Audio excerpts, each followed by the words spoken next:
किसी शहर के रेलवे स्टेशन पर एक भिखारी रहता था। रोज वो ट्रेनों में भीख मांगकर अपना पेट भरता था। एक दिन उसकी नजर एक सूट बूट पहने लंबे आदमी पर पड़ी। उसने सोचा इससे जरूर अच्छे पैसे मिलेंगे। वह उसके पास गया और बोला, साहब कुछ दे दीजिए। लंबा आदमी मुस्कुराया और बोला, तुम हमेशा मांगते ही रहते हो, कभी किसी को कुछ देते भी हो?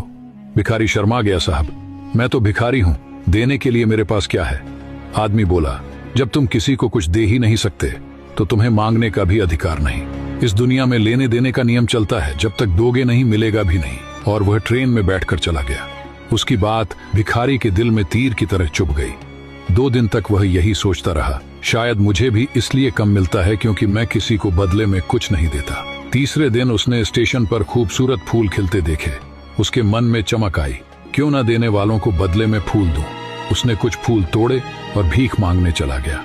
अब जब भी कोई उसे पैसे देता वो बदले में मुस्कुराकर एक फूल दे देता। लोग खुश होते और उसे पहले से ज्यादा पैसे देने लगे।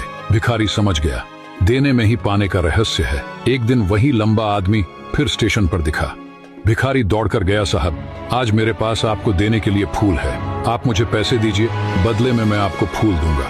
आदमी मुस्कुराया, वाह अब तुम भी एक व्यापारी बन गए। भिखारी की सोच बदल चुकी थी। अगले दिन से वह स्टेशन पर नहीं दिखा। 6 महीने बाद वही स्टेशन 2 सूट बूट पहने व्यक्ति आपस में मिले। एक बोला, कहो पहचाना?